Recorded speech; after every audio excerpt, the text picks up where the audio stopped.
Two major freight railroads in Canada, Canadian National and CPKC, locked their employees out because of a contract dispute with the workers. Now, after a work disruption, the Canadian trains will start running again soon. Taylor Fleming shares how these decisions made hundreds of miles away could impact people here in Illinois.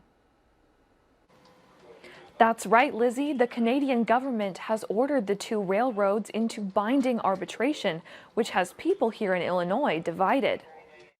Many products are exported over the border from Canada to the United States, so a longer work stoppage would have the potential of slowing down the economy, even in central Illinois. Now that the stoppage will last only a few days, it's unlikely to have an impact on local manufacturing. Such facilities are often prepared to withstand short disruptions. But one sector of our local economy would have felt more of an impact: farmers. They have been selling grain at cheaper prices in anticipation of a strike. U.S. farmers depend on minerals used in a fertilizer that are exported from Canada. A finance professor from Bradley University's College of Business said a longer strike would have been costly to the local economy.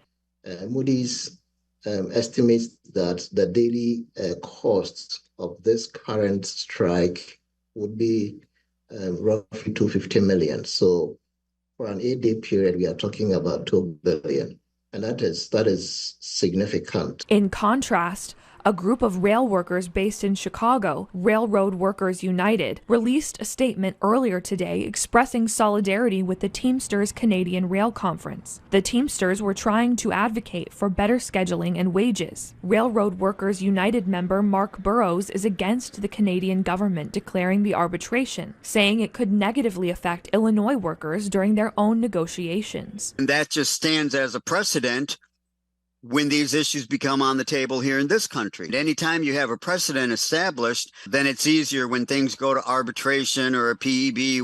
Well, they're doing it here, they're doing it there. If the lockout had continued for a long time, there would have been less demand for Illinois rail workers, which Burrows says would likely have resulted in some days off. Now that work is set to resume, consumers can rest assured they won't face higher prices for products transported by rail. Lizzie?